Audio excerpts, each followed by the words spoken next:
Ouais, on va essayer d'aller gratter la Champions League. Calmez-vous, calmez-vous. Prenez un truc qui calme, je sais pas, une tisane, un truc comme ça, vous voyez, et vous allez voir, après, vous serez plus lucide. Salut à tous, je suis ravie de vous retrouver pour la quotidienne de Téléfoot. On l'aime bien, Thierry Lauré, il nous fait marrer et en plus, il s'est gagné. Encore une victoire de Strasbourg ce week-end, 2-1 face à Toulouse. Le gros carton, c'était le PSG contre Rennes avec un doublé de Neymar, revenu transfiguré du Brésil. Ça fait 4-1 pour le PSG et enfin Steve Mandanda a bien aidé l'Olympique. L'autre, boulette et défaite de Marseille, la première en 13 matchs. Du coup, Marseille est désormais à 3 points de Lyon et de Monaco. Et on est lundi, c'est le Récap Express. Je ne dois pas prendre ce genre de but-là. C'est une erreur qui d'entrée nous coupe un peu les jambes, même si derrière, je trouve quand même qu'on fait une bonne mi-temps et qu'on se crée pas mal d'occasions, qu'on a une bonne maîtrise dans ce jeu. Encore une fois, on prend un but pour un manque un peu de concentration. Ouais, on encaisse des buts, mais comme j'ai dit avant, on marque plus de l'équipe adverse et ça fait la différence. On n'a pas eu l'impression d'être en danger véritablement par cette équipe de Marseille et je pense que nous on aurait pu marquer un ou deux buts supplémentaires. Encore une fois, c'est pas digne d'être une équipe du LOSC. Moi j'ai adoré l'attitude de mes joueurs, leur mentalité, l'intensité qu'ils ont mis dans ce match. On assumera ce qu'on a assumé avec la cellule technique, mais par contre les joueurs aussi devront s'assumer. C'est pas forcément en criant ou en hurlant qu'on règle les problèmes. Voilà, dans la situation qu'on vit, gagner un match de Ligue 1, c'est important et c'est bien. Un week-end marqué par un gros couac, la Goal Line Technology a signalé un but imaginaire lors du match entre Troyes et Amiens, à tel point que l'arbitre de la rencontre, François Le Texier, a décidé de la désactiver. On a été mis en difficulté, ça c'est certain. La décision qui a été prise sur le terrain et l'application du protocole Goal Line Technology qui prévoit qu'en cas de doute sur la fiabilité du système, on se rapproche des délégués de la Ligue de football professionnel qui eux-mêmes se rapprochent des techniciens Goal Line Technology. Nous l'avons neutralisé pour la deuxième mi-temps et nous avons fait 100. Ça tombe plutôt mal pour la LFP, c'était seulement 2 jours après l'officialisation de l'arbitrage vidéo en Ligue 1. C'était d'ailleurs notre question du jour vendredi. Êtes-vous satisfait de cette décision? Laser Skills, ça ne te plaît pas car ça arrête le jeu constamment. En Italie, ils ont fait l'erreur de la mettre en place et tout le monde le regrette depuis. Il n'y a pas qu'en Italie que ça existe. L'Allemagne aussi a décidé de l'utiliser.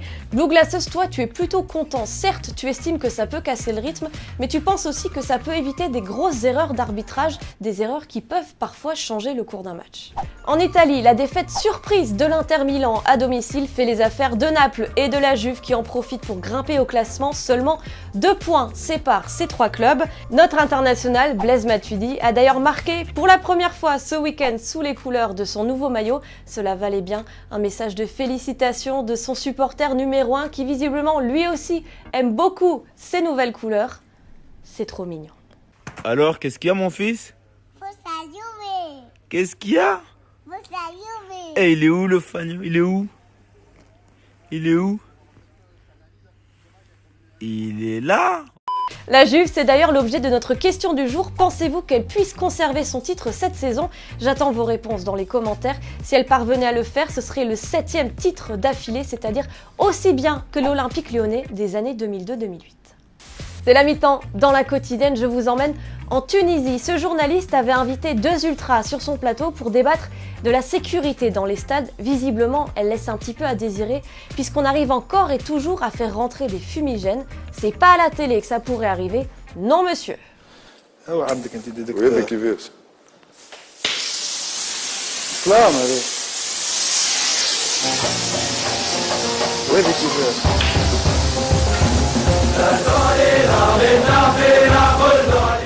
Coup de tonnerre en Écosse avec la défaite du Celtic qui ne s'était plus incliné en championnat depuis 56 matchs. Alors par contre, quand ils perdent, ils font pas semblant. Défaite 4-0 contre Hearts avec le but d'un gamin, 16 ans à peine. Il devient le plus jeune buteur de l'histoire du championnat écossais.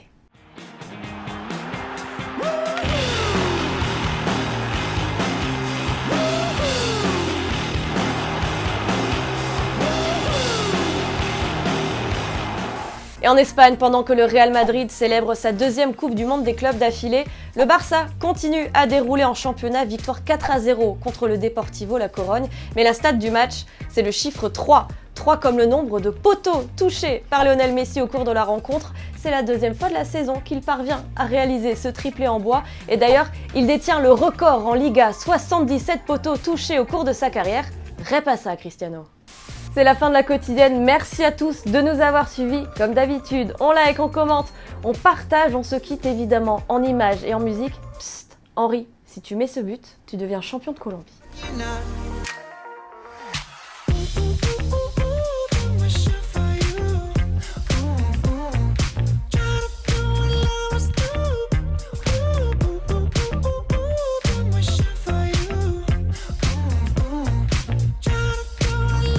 Et au fait, vous voyez le petit logo Téléfoot au milieu de l'écran, eh bien on clique dessus pour s'abonner. Rejoignez-nous pour avoir la quotidienne dès sa sortie chaque jour et aussi tous les contenus exclusifs de Téléfoot. A tout de suite.